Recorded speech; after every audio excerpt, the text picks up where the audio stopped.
Well,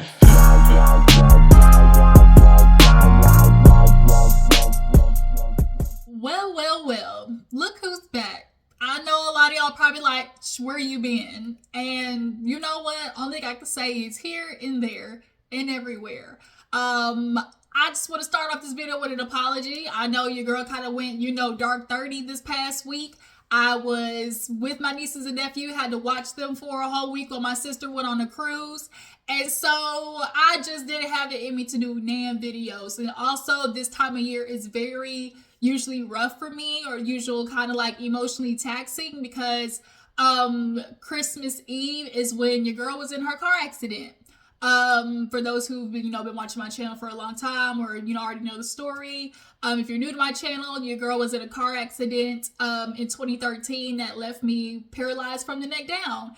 And I had to learn how to walk all over again. And, I'm still dealing with partial paralysis now because of the accident. But, through this channel and through other outlets, I'm, working on myself and just still, trying to push and pursue me. But it doesn't take away from, me being human and emotionally just kind of feeling it this time of year.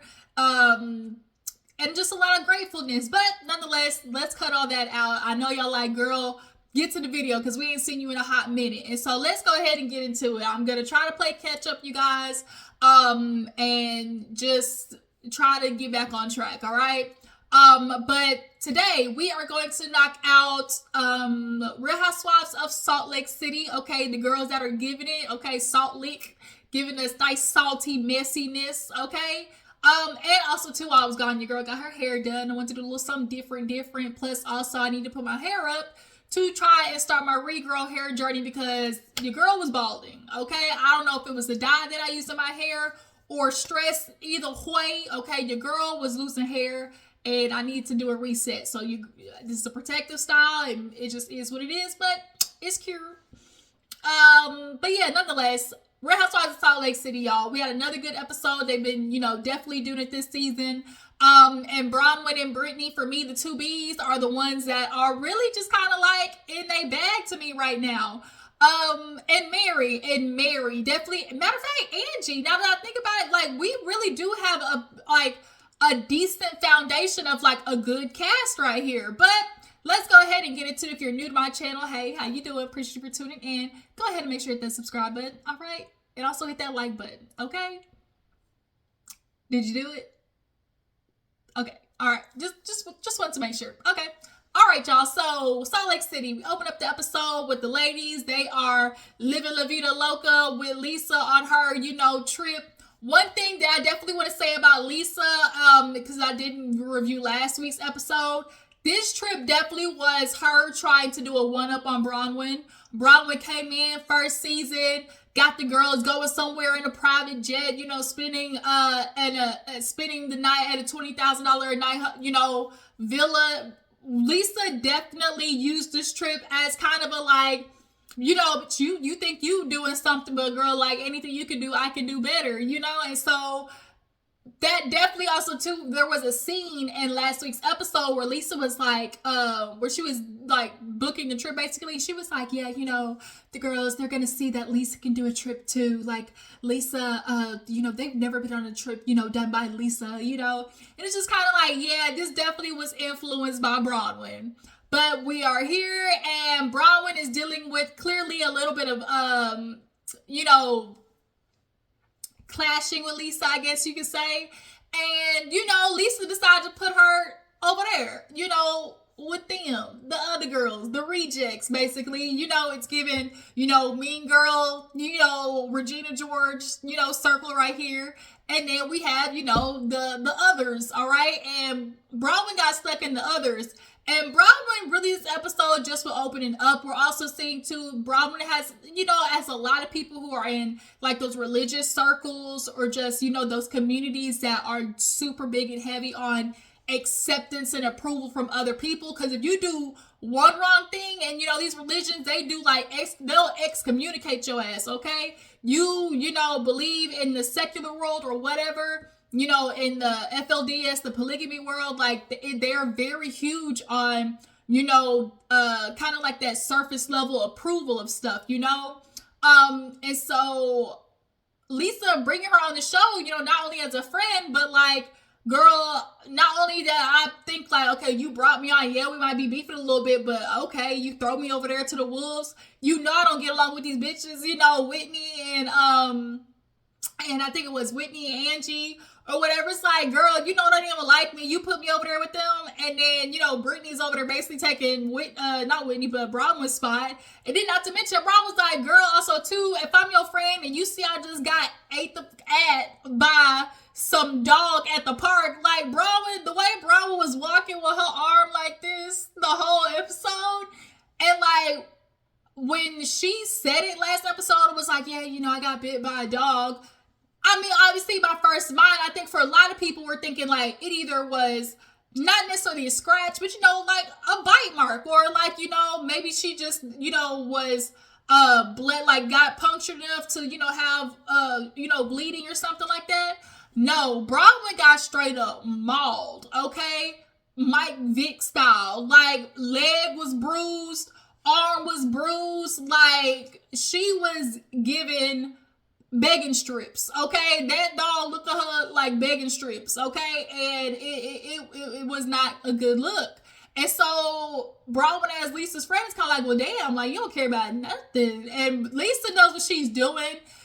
I just can't believe you're really just so upset. Like, I thought you'd be so, look at how great this villa is that I put you in. I thought you would like that, the way it looks. And Bron was like, yeah, ain't nobody complaining about the amenities, but don't like play me for stupid like you don't know like what I'm asking here. Bitch, you got an issue with me that I don't know about, because we all know that on Housewives it's very passive aggressive in the way these rooms get handled sometimes. And so if you get stuck with the shitty room 9 times out of 10, you're not doing good with the host of the trip this time. So it's just kind of like Bron was obviously feeling like, Lisa, what's up?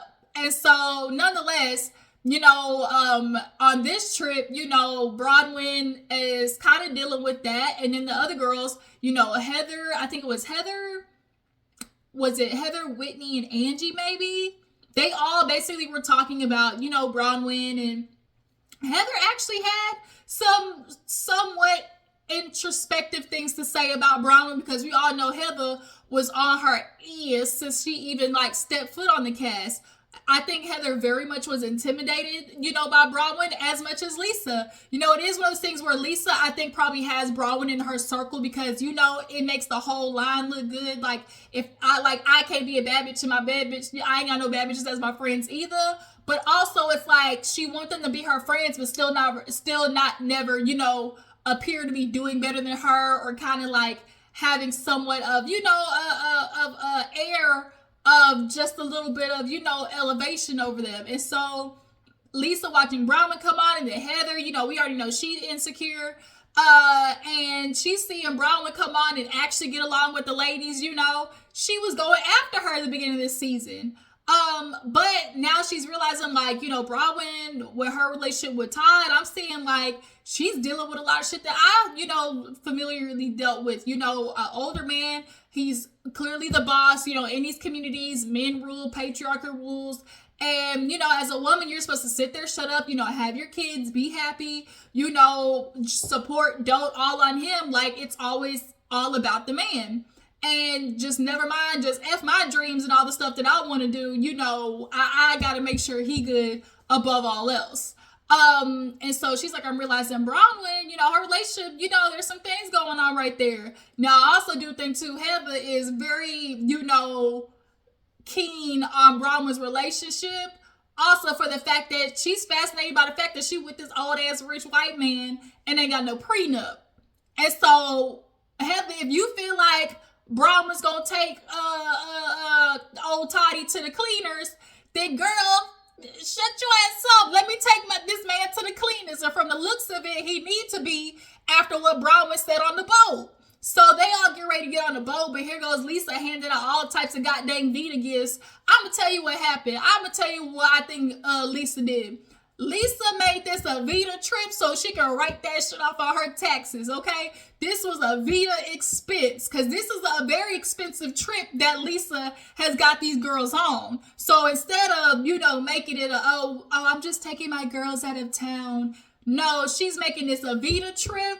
Okay, so then this gonna get written off for VIDA expenses, and so it's gonna come back on them VIDA taxes. All right, we know how the rich people do. They'll donate money just to be able to write it off on their taxes. We know the loops. Okay, that's what I'm thinking, at least, because it was no reason why VIDA was everywhere. And we get it, at least. So like, we came here. This is where VIDA is made. It would have been cute for a little yang, like, okay, you have VIDA inspired cocktails for the night, something like that. Or maybe like just a VIDA tasting with different foods for the drink. But the lights, the bags, the sweaters, like, okay. And the irony to me too is, wasn't it, oh no, that was Jenna. I think that was Jenna and on Real Housewives of New York on the first season. They were like, every time we go somewhere, like, it was either Jenna or somebody else, or like, she's always bringing gifts and is, really kind of starting to feel like just like she's using it as a moment of advertisement, basically.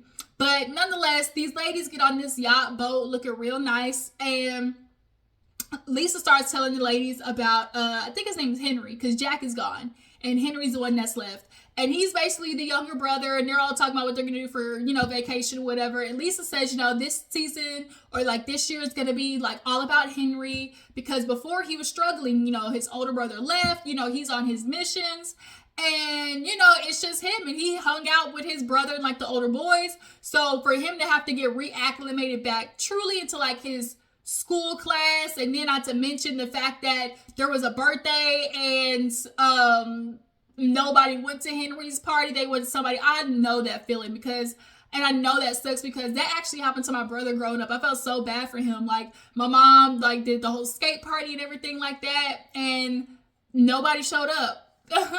And so, yeah, I know what that can do to a kid, mentally. Yeah, so everybody's like, oh my God, Lisa, that's just so great. And Britani, once again, y'all, Britani said enough.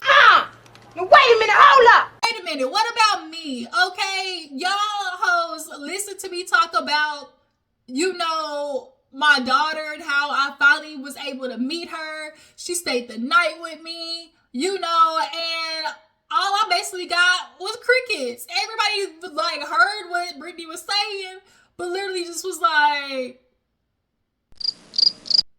okay. And Britani, it is a good thing. I'll give you some credit. You finally allowing your daughter to come over, or she's finally comfortable enough to stay the night. I still would like to get into like the nitty gritty of that, Britani, because you're really talking about building this relationship with your daughters, but you're not really trying to get into the breakdown of what truly happened. Yeah, you kind of mentioned, oh, me and my daughter's kind of, relationship kind of fell through after my second marriage, but you ain't really saying what needs to be said. And us as viewers, it's like we can guess, and we can kind of assume also by the way you handling this Jared situation that you unfortunately are one of those women who put their niggas above their kids. And kids are certainly going to feel a certain way about that, especially if it ain't their own goddamn daddy. So, they're watching you date these men, or you have a husband, and it's just kind of like, I really wonder what that breakdown was. But nonetheless, Britani is telling the girls like, god dang, y'all didn't feel like I was going to say something? And so Bronwyn hit her with the, okay, well, Britani, are you upset? Are you as upset that, we weren't paying attention? Or she was like, are you excited about it being an announcement, or are you excited about it actually being able to see your daughter? Because Britani loves excuse me, she loves a good pay attention here moment. And the first two times, Britani, they was about that raggedy ass man Jared. So now, unfortunately, when you get ready to hit the girls with the I like to say something, it's just giving real, it's like, I'm gonna let you finish, but like, it's giving real Kanye, I'm gonna let you finish, but you want to come and do this toast, and every single time it's been about a dude. So it's like, now you raise your toast, it's about your daughter, and it's like, yeah, that's cool, but Britani, also let me tell you this, why the girls are also kind of just really like, about it is because it's like, bitch, that's your child. You know, they're really just kind of in the back of their mind not trying to judge you, but bitch, we judging you because it's like, it's exciting. Like, yeah, we're glad that you got a relationship with your daughter, you know, starting to be, you know, rebuilt, but bitch, why was it broke in the first place? You know, like, they're all kind of thinking to themselves like, yeah, you got your daughter, but like, we all kind of know the real reason that you ain't really like, your daughter ain't really effing with you is over this dude Jared. And so like, everybody kind of silently is thinking the same thing of like, bitch, about time, like, you her mother, like, god dang, like, yeah, you see your daughter, but let's really get into it. And so after Bronwyn said what she said, Brittany hits Bronwyn, you know, you're just such a bitch. I love Brittany. Because she literally just gives me the epitome of just like Rodeo Street sounding ass Cali girl, even though she's from Salt Lake City. When she hit Angie with that, screw you, Angie, I hollered because it just literally, when they say like how white people say it, it was like, you're skating on thin ice, buddy, you know, or I don't give a rat's ass, you know. Brittany just gives me that. But nonetheless, Bronwyn heard it. It was like, well, Lisa, you gonna say something? And Lisa's like, what do you mean? She's like, I done been called a gold digger, a wench, everything but the child of God, you know, I'm using Todd, you know, now I'm a bitch, you know, I've been called all these things ever since I done walked into this group, and Lisa, I ain't hearing nothing. But Lisa, at the beginning of this season, we know Lisa is one of those people of a, how dare you? How dare you? You like, you're supposed to be my friend. That's Lisa. And so Bronwyn's kind of feeling like, well, girl, if that's what your expectations are from me, then I should have those same expectations from you. And Bronwyn, I'm with you. I really am. But, Samara, in this situation, this current situation, this was a, I don't want to say incited response, but nonetheless, you was having basically a back and forth with Britani. And it'd be different if, you know, somebody was just having a straight up conversation and then she overheard, or like everybody was around and they heard them call you a bitch, and Lisa, you know, happened to be like overhearing them speak or something like that. Or they're relaying a story about you and they call you bitch, like, then Lisa, you know, jumping in would be the appropriate response, because if you're my friend, you ain't finna let people talk shit about me. But this was a situation where you and Britani was basically sparring at each other.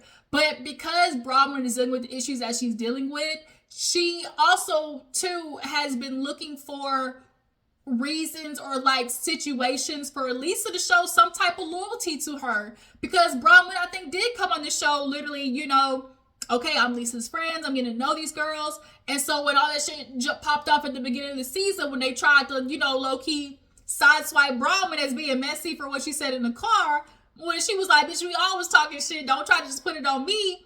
You know, I think from there, and also what just been happening this season, Bronwyn keeps, you know how like you see certain people where it's like they'll set themselves up for failure because they'll kind of like put the people that they're wanting something from in a situation to deliver what they're asking.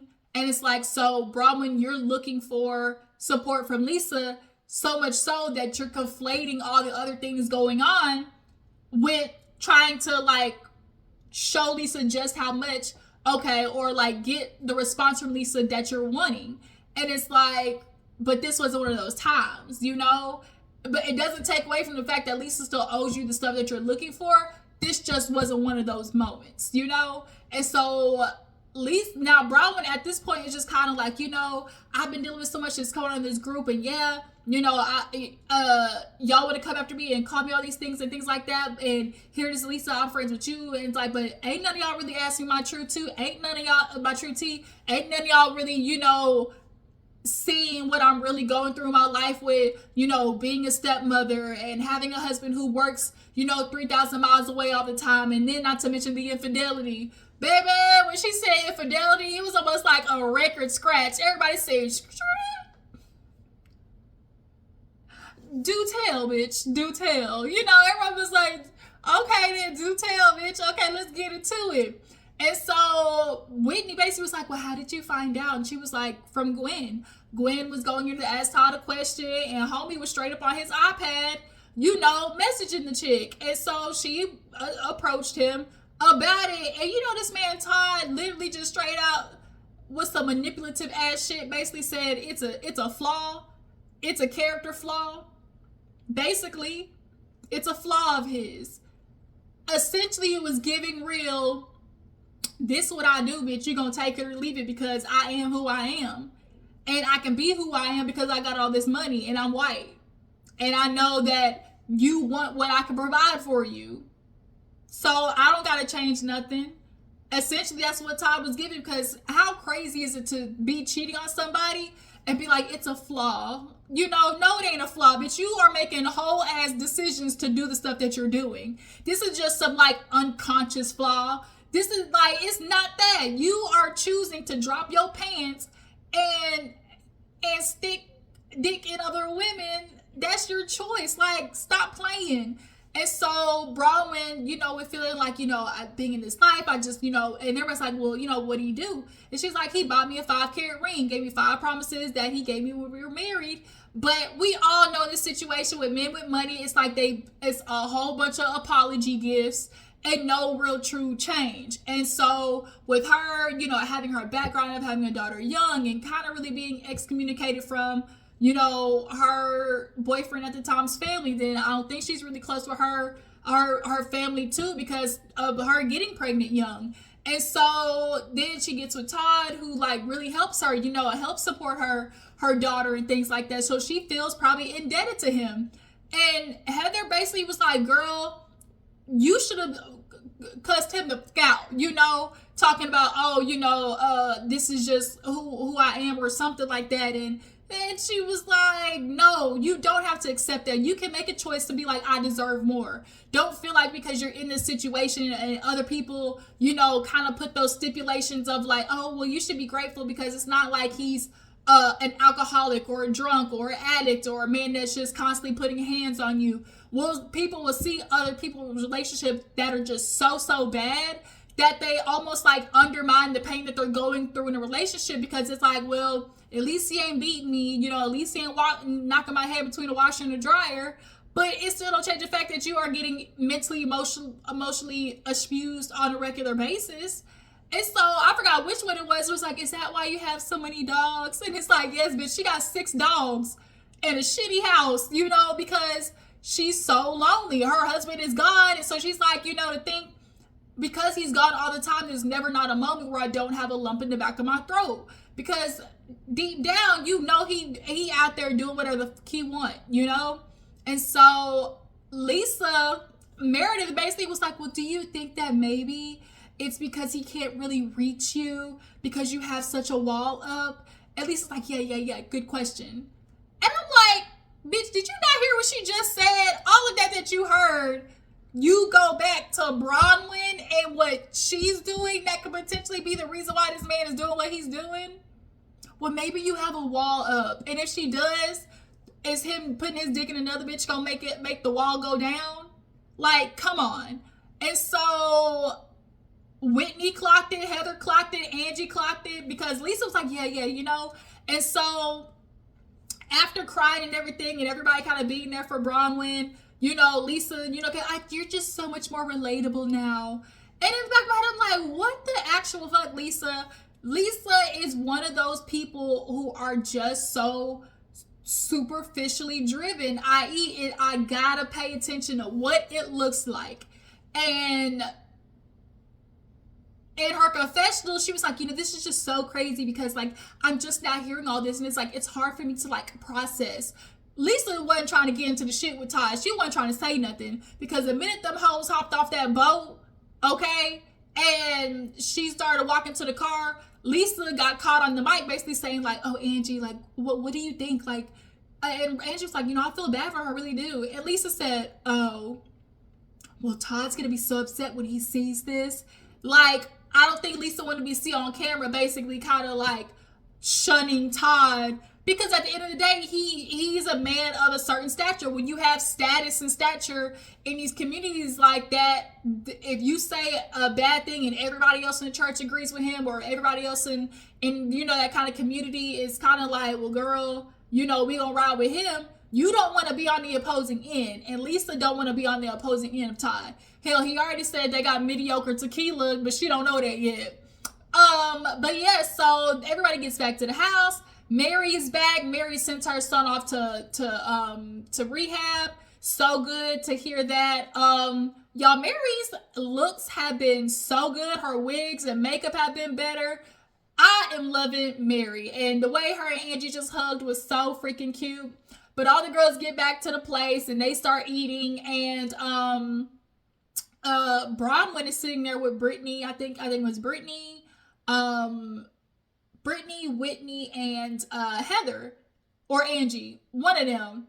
And Brown was basically talking, about the situation with her and Todd, and she's like, I'm just really kind of feeling like Lisa just either is like, it just didn't feel supportive, and Whitney was kind of like, yeah, it's almost like she was like, oh, it's a way of basically trying to humanize the man, as we all know. And so they they love to do. And so Heather and Whitney called it out. And so it was almost like she didn't believe you or needed something else for it, to support you. And Heather's like, we all know this story, like I'm too familiar with it, and so Braun was like, I'm really just feeling a certain way about Lisa, because it's like, not only are we dealing with this situation with our friendship, but now, like, I tell you, like, my husband's cheating on me, and that's your response, and it's just really crazy. And so I think Britani was in there too, if I'm not mistaken. Although I keep forgetting, like, Britani's like, I love Britani, I really do. She just gives me like ditzy energy, but like a funny ditzy energy. I don't like the fact that she's dick dumb, but I don't know, she just gives me bimbo in the most entertaining, like, positive way. I know that sounds crazy, but nonetheless, all the ladies are getting ready for dinner. Yeah, they're all sitting down and eating and stuff. Where did they go eat? I think they actually ate at the place, if I'm not mistaken. What was the other thing that happened with Meredith? Oh, Meredith. Meredith's ass was throwing up and crying, according to Britani. And it was funny because on the ship, Britani was checking on Meredith, like, are you okay, Meredith? She's like, I kind of saw you think you were crying. And Meredith was like, I'm good. I just don't feel good. Meredith just gives real. She take an Ambien, a Valium, and be sloshing through the whole goddamn day. And so Britani asked her again at the table, like, I don't want to kind of like intrude, but like, Meredith, I know I kind of really did hear you crying last night, and I just wanted to check on you. Like, are you okay? And you could tell Meredith kind of took a beat to kind of think to herself, like, okay. All right, bitch, this is what we doing. But then she throws out, no, I was okay. I mean, yes, I was crying, but I wasn't throwing up. I was just crying about the slut shaming, and that's it. And so Bronwyn kind of spoke up and was like, well, you can tell us, Meredith, like, if I don't want to over, step or anything like that, but, you can tell us, if there's something going on.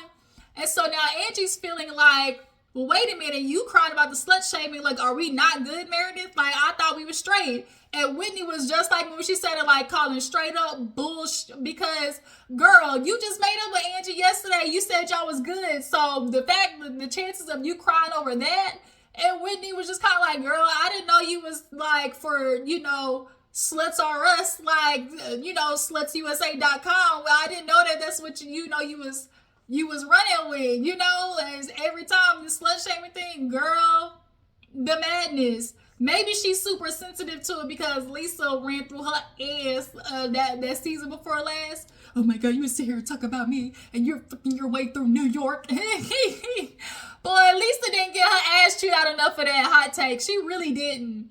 And one thing also too about Lisa too, she's never listening to what her friends are saying and actually replying and getting through, like, and processing what her friends are saying to her, because it goes from Angie basically asking to Lisa, being like, well, Meredith, you should just really just speak your mind. And Angie is really on tippy toe go with Lisa because she's like, stay out of it, Lisa. You said you were going to stay out of it. I think Angie was just super sensitive to that Meredith situation because I think Angie really does want to move on with Meredith. So she knows Lisa operates kind of low key by, kind of, I don't want to say separating, but she definitely, Lisa would definitely try to influence the way, if she wants a girl to like somebody that she likes or not, And so I think Angie was kind of being sensitive to maybe feeling like, oh, Lisa, don't you jump in trying to screw this up because, bitch, we just, made it over the hump type shit. So, so she was like, why are you saying that, Angie, or something like that. And then finally Bronwyn like pipes up too and was just kind of like, oh, somebody's just supposed to listen to you. Oh no, Lisa was like, oh, do you feel good about yourself, Angie? Like, do you feel like a badass? And she was like, why do you think me saying like how I feel or like somebody approach you like that makes them have to be a badass? But that just goes to show just how much Lisa thinks she feels up here. Because why do you feel like if somebody's addressing you like, oh, that's them, like, oh, you trying to comfort me, you want to be a badass? And it's like, bitch, no, but I do have a problem with you, and you don't never really got like address people's issues with you. She does it with Angie, she did it with Whitney, she did it with Bronwyn. Anytime these girls express to her about how they feel like she hasn't been a good friend, all Lisa can sit there and say back is, nobody's good friend to me. How dare you say I'm not a good friend? I know I'm a good friend. No matter how much you tell yourself, Lisa, I'm a good friend, if the person that you keep trying to convince is telling you, hey, this is what you did to hurt me, yeah, you might be a friend of mine, but in this moment you're not being a good friend, it don't matter what you say. That's what their truth is.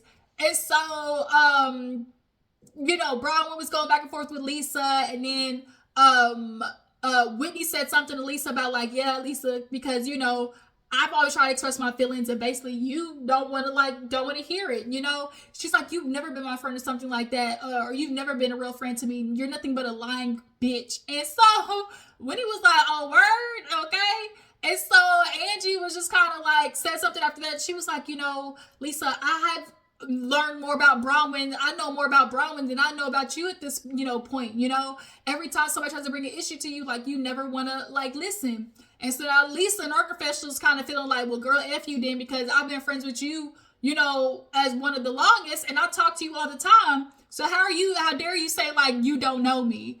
And Lisa, here's the thing, maybe she does talk to you all the time on the phone, but it doesn't mean that she's really truly getting in depth with you. I mean, yeah, do you tell her about maybe how Henry's struggling with school and things like that? But Lisa, I'm sorry, you're not the type of person to really get into your true, what you're struggling with feelings. You are very guarded. You are very, you don't, you like, she's just stone wall. And like, it's like, first of all, nothing's ever wrong with her. Nothing's ever going wrong. Like, for something that she's involved with. Yeah, she's talking about her son, Henry, and things like that. But when it comes to Lisa herself, like, everything's always perfect. It's all right. And everybody else is kind of seeing that. But nonetheless, Lisa starts, the white woman tears. Every time Lisa get to crying or Meredith get to crying, I literally just, in the back of my head, I'm just kind of just giving like, it's just like, oh, here we go with the white woman tears. Now she get up, I'm leaving. And that's where the episode ends, y'all. So I'm playing catch up. Like I said, I just want to apologize to y'all that I kind of went MIA. I'm gonna try to get into Life After Loca, Love and Marriage Huntsville, because bitch. Okay, craziness. Marquez. Okay, Marquez got to get his ever living wig pulled, and Ken, you just a church. We need to talk to you, man. So yeah, you guys, make sure to follow my Instagram and Twitter. Appreciate you for tuning in. And I'll catch y'all hoes later. Y'all drop in the comments, tell me what you feel about the episode, what y'all think about Angie, and Mary's friendship, what y'all think about Bronwyn and her like trying to kind of have this relationship with Lisa. She's has this thing of like, I don't feel good enough. Like, I never feel good enough. And then, I come into this group of friends and, that's how I'm being treated. And Lisa, you ain't never trying to listen to me. And I got a husband who I can, basically never satisfy, because that's his feelings. Like, basically, he's going for the next thing. He can never be satisfied. And so, also, too, I forgot about how Angie, she kind of talked about her relationship, and in Meredith, she was like, well, maybe he just doesn't know how to show you love in a way that you'll receive. Bitch, get out my face. That's literally all I could think. Girl, get out my face with that miss, okay? Girl, you and Seth, that's the reason your ass was crying in that room, Meredith, because Seth playing with your feelings and your heartstrings again. That's really what true tea is. But I digress. I'll talk to y'all hoes later. Deuces.